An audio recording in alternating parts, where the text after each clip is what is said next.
আর মুনজিয়াত ইলিম, এটা হচ্ছে নাজাত দান করে। এই মুনজিয়াত হচ্ছে যেই গুণগুলি সিফতগুলি মানুষকে আল্লাহওয়ালা এবং আল্লাহলি করে দেয়। সুবহানাল্লাহি ওয়া সাল্লাল্লাহু আলাইহি সাল্লাম।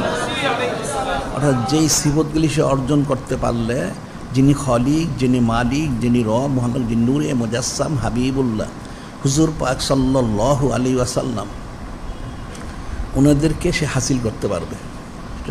সেটা হচ্ছে মুনজিয়াত। এখন আমাদের কিতাবে আমরা যে বর্ণনা দিয়েছি তার মধ্যে মহলিকাত হচ্ছে 53টা, আর মুনজিয়াত হচ্ছে 58টা। অর্থাৎ অনেক দোষ ত্রুটি মানুষের, অনেক সিফত অর্জন করতে হয়। এটা কঠিন বিষয়।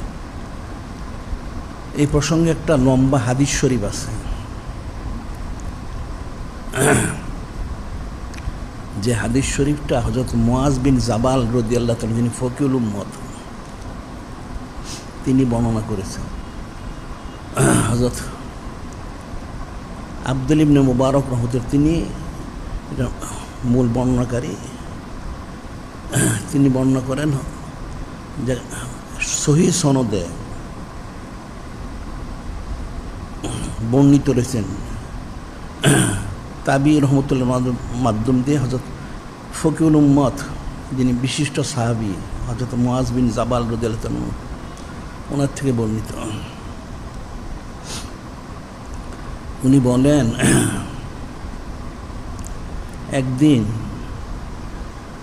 একজন তাবি উনি আসলেন, একজন তাবি রহমতুল্লাহ আলাইহি উনি আসলেন হযরত ফকিহুল উম্মত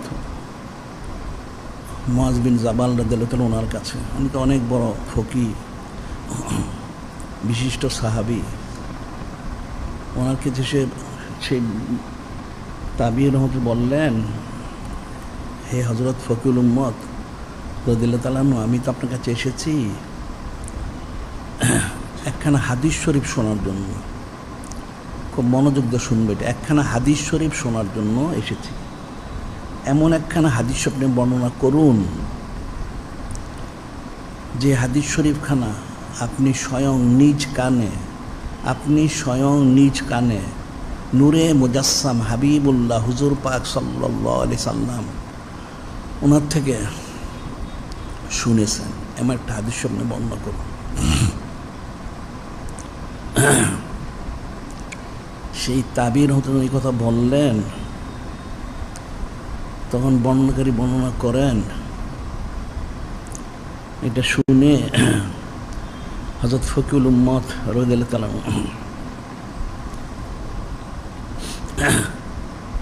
উনি কান্না শুরু করে দিলেন।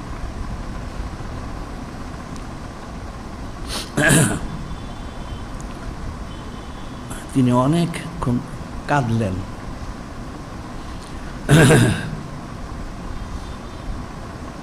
কেঁদে বললেন যে হ্যাঁ, একখানা হাদিস শরীফ আমি বর্ণনা করব, যেটা আমি স্বয়ং নিজ কানে নূরে মুজাসসাম হাবিবুল্লাহ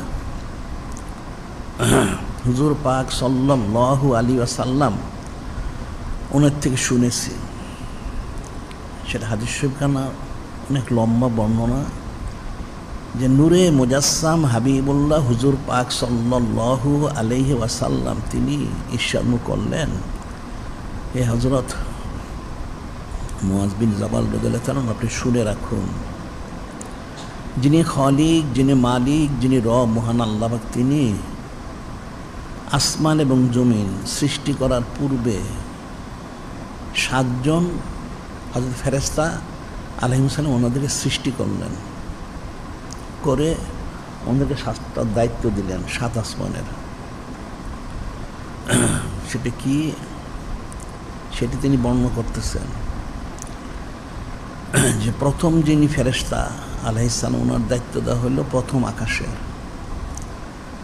ওনার দায়িত্ব হলো আমল নামাগুলি, মানুষ যে আমল করে থাকে, সে আমলগুলি হযরত ফেরেশতা আলাইহিমুস সালাম ওনারা একসাথে করে নিয়ে যিনি খলিক, যিনি মালিক, যিনি আল্লাহ, ওনার কাছে পৌঁছান। এই 7 আসমান পার হয়ে এরপরে যে যিনি খালিক, যিনি মালিক, আল্লাহ ওনার কাছে পৌঁছান। তো প্রথম আকাশের যিনি ফেরেশতা, ওনার কাছে যখন আমল নামাগুলিকে পৌঁছে, উনি সেই আমল বহনকারী, আমলবাহী যে হজরত ফেরেশতা আলাইহিস সালাম, আমাদেরকে বলেন আপনারা থামুন এখানে, যে আমাকে এটা পরীক্ষা করতে হবে। কি করতে হবে পরীক্ষা? যে আমি প্রথম আকাশের দায়িত্বে আছি যারা গীবতকারী, যিনি খালিক, যিনি মালিক, যিনি মহান আল্লাহ তিনি বলেছেন ওয়ালা ইয়াগতাব বা'দুকুম বা'দান আইয়ুহিব্বু আহাদুকুম আইয়াকুলা লাহমা আখিহি মাইতান ফাকারিহতুমুহু। সেই হযরত ফেরেশতা আলাইহিস সালাম বলেন আমি হচ্ছে গীবতের ফেরেশতা, যিনি খালিক, যিনি মালিক, যিনি তিনি কালাম উচ্চারণ করেছেন ওয়ালা ইয়াগতাব বা'দুকুম বা'দান, তোমরা একজন আরেকজনের গীবত করো না। আইয়ুহিব্বু আহাদুকুম আইয়াকুলা লাহমা আখিহি মাইতান ফাকারিহতুমুহু, তোমরা কি এটা পছন্দ করবে কেউ কখনো? কোনো তোমাদের মৃত ভাইয়ের গোশত খেতে এটা পছন্দ করবে না। তো গীবত করা হচ্ছে মৃত ভাইয়ের গোশত খাওয়া, নাউজুবিল্লাহ। এর থেকে তওবা করতে হবে, আত্তাকুল্লাহ, ইন্নাল্লাহ তাওয়াবুর রহিম। এই তওবা করতে হবে, তিনি দয়ালু ক্ষমাশীল। যারা গীবতকারী তাদের আমল এখান দিয়ে যেতে পারবে না।